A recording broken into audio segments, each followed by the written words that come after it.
Amém, queridos irmãos, chegamos à sexta-feira, segunda semana. Nessa segunda semana, o título geral é Cristo é o primogênito de entre os mortos, para em tudo ter a primazia. E o título da sexta-feira, a maneira de edificar o corpo de Cristo. O versículo, Colossenses 1,18. Ele é a cabeça do corpo, da igreja. Ele é o princípio, o primogênito de entre os mortos, para em todas as coisas ter a primazia. Senhor Jesus, obrigado, Senhor, obrigado por mais um dia. É por tua misericórdia, Senhor, que nós podemos nos levantar, e as tuas misericórdias são a causa de nós não sermos consumidos. Também é por tua graça que nós podemos avançar, amado Senhor. Portanto, que hoje o Senhor dispense a nós a tua misericórdia, a tua graça, a tua palavra, o teu Espírito. Obrigado por tudo que o Senhor tem nos falado, pela revelação das tuas palavras. Isso tem nos mostrado o caminho a seguir. Tuas palavras têm nos alimentado, tuas palavras fazem com que o Senhor tenha de fato a primazia na nossa vida, pois cada vez mais te conhecemos através da revelação das tuas palavras. Portanto, Senhor, nós te pedimos isso hoje, te pedimos até o fim. Fala conosco. A cada dia, que a tua palavra queime o nosso coração, que a cada dia nós te conheçamos mais profundamente, tendo experiências de quem é o Senhor, de como o Senhor lida com todas as coisas ao nosso redor. O que nós queremos, Senhor, é juntos te conhecer e juntos edificar o teu corpo, a tua igreja. Obrigado, Senhor. Jesus é o nosso Senhor. Muito bem, queridos irmãos, o título dessa sexta-feira, a maneira de edificar o corpo de Cristo. Paulo, em Romanos, depois que ele falou sobre renovar a nossa mente, sobre nos transformarmos, ele diz também, a partir do versículo 3, porque pela graça que me foi dada, digo a cada um dentre vós que não pense de si mesmo, além do que convém. Antes, pense com moderação, segundo a medida da fé que Deus repartiu a cada um. Então aqui Paulo vai começar a falar sobre o corpo de Cristo. O corpo de Cristo, quando ele diz assim, segundo a medida da fé que Deus repartiu a cada um, e aí ele começa a desenvolver a questão dos membros do corpo, dos dons, quer dizer, cada um de nós, irmãos, tem uma função no corpo. Então, eu não posso exercer uma função que eu não tenho. Eu não posso pensar. Ele começa a dar o exemplo dessas funções aliadas aos membros do corpo, né? Então, o braço não pode pensar que ele é a orelha. A orelha não pode pensar que ele é nariz. Não tem sentido, irmãos. Se cada um pensasse dessa maneira, o corpo não funcionaria. Por isso Paulo começa dizendo, não pense de si mesmo além do que convém, mas com moderação, segundo a medida da fé que Deus repartiu a cada um. E aí então ele diz, porque assim como num só corpo temos muitos membros, mas nem todos os membros têm a mesma função. Assim também nós, conquanto muitos, somos um só corpo em Cristo e membros uns dos outros. Aí ele até cita alguns dons, ele diz, tendo porém diferentes dons, segundo a graça que nos foi dada. Se profecia, seja segundo a proporção da fé. Se ministério, dediquemo-nos ao ministério. Ou o que ensina, esmere-se no fazê-lo.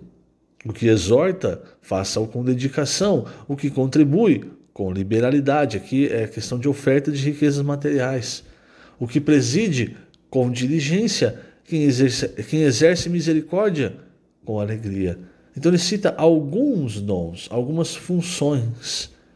E ele mostra, irmãos, tudo é pela graça que nós recebemos.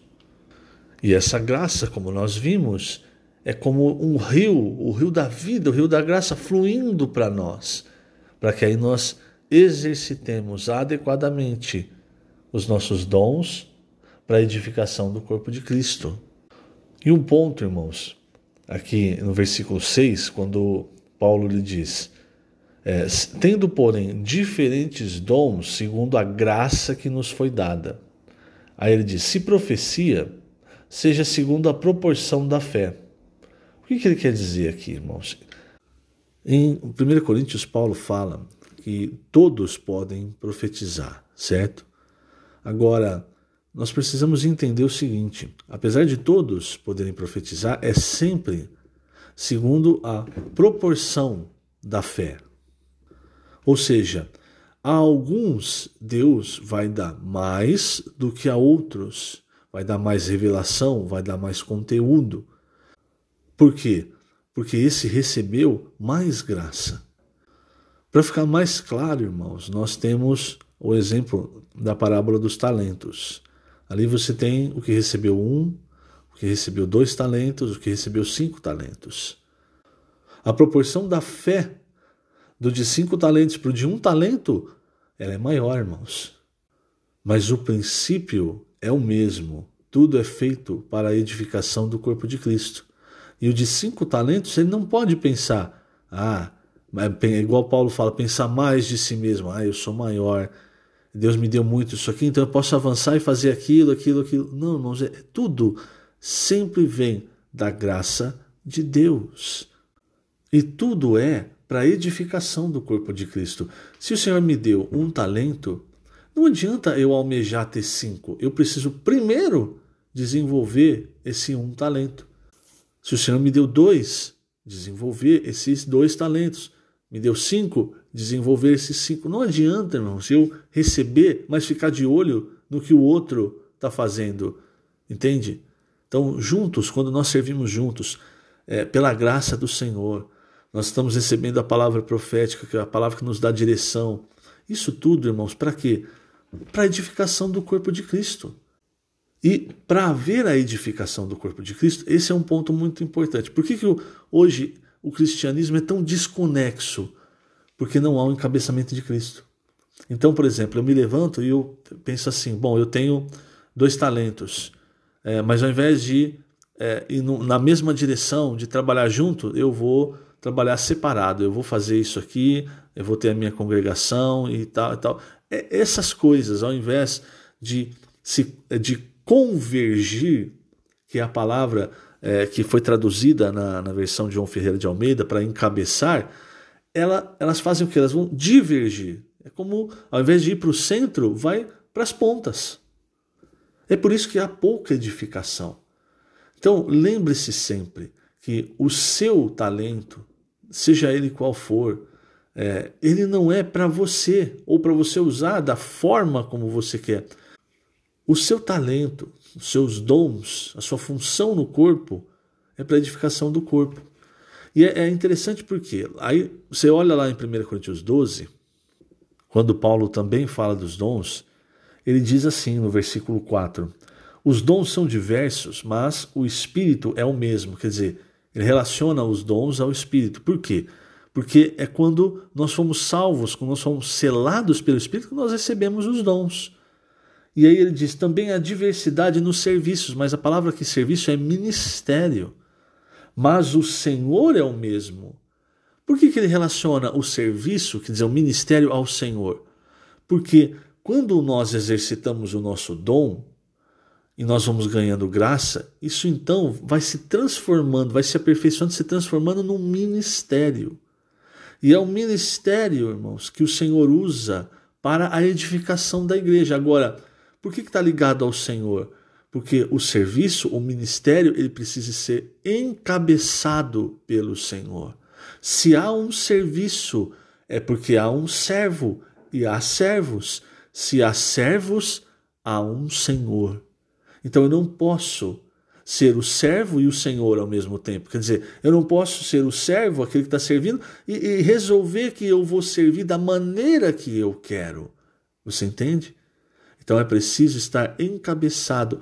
O resultado é que, no versículo 6, Paulo diz, e há diversidade nas realizações ou operações, mas O mesmo Deus é quem opera tudo em todos. Então, quando há um ministério e esse ministério está encabeçado, irmãos, é aí que Deus opera. Se nós entendermos isso, irmãos, esses princípios espirituais, isso vai nos guardar muito. Vou aproveitar, vou ler aqui na página 34, falando sobre a edificação do corpo de Cristo, o penúltimo parágrafo. Veja, a igreja é o corpo de Cristo e se tornará o próprio Cristo quando estiver edificada. Vejamos o seguinte versículo, 1 Coríntios 12, 12. Porque assim como o corpo é um e tem muitos membros, e todos os membros, sendo muitos, constituem um só corpo, assim também com respeito a Cristo. A expressão com respeito a Cristo deveria ser com respeito à igreja. Contudo, como tem se enchido da plenitude de Deus, a ponto de um dia ser totalmente preenchida com Cristo, a igreja será Cristo. Por quê? Porque está sendo preenchida. Tem uma imagem na qual a igreja vai se transformar, é Cristo. E em Colossenses 1,18, nós lemos, ele é a cabeça do corpo, da igreja.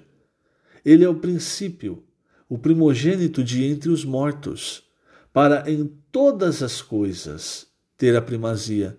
Veja, irmãos, ele é o princípio, o primogênito de entre os mortos, para em todas as coisas ter a primazia. Mas a questão é, o Senhor tem a primazia na nossa vida. Isso é importante. Se o Senhor tem a primazia na nossa vida, irmãos, isso é o resultado desse encabeçamento, não é? Começa o versículo dizendo, ele é a cabeça do corpo da igreja. Como é que Cristo ele vai ser, de forma prática, o cabeça do corpo? Primeiro, ele precisa ser o meu cabeça. Depois, o cabeça da minha família, da minha casa. Isso, irmãos, vai evoluir, então, para a igreja. Então, é aí que a igreja expressa Cristo. Se Cristo não é o meu cabeça, não é o cabeça da minha casa, quando eu me reúno, vai haver problemas, vai haver divisão, vai haver diversas coisas. Por quê? Porque eu sou o cabeça, entende?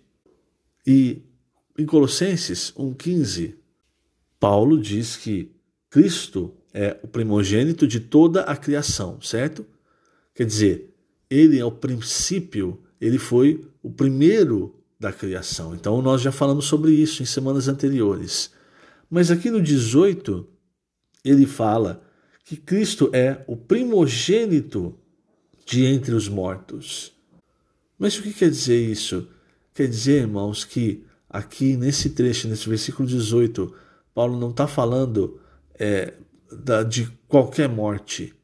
Porque todos os que morreram, mesmo os que foram ressuscitados como Lázaro, eles voltaram a ter a mesma vida. Mas o Senhor Jesus foi o primeiro a ressuscitar, vencendo a morte com um corpo de glória. Esse corpo de glória está ligado à nova criação.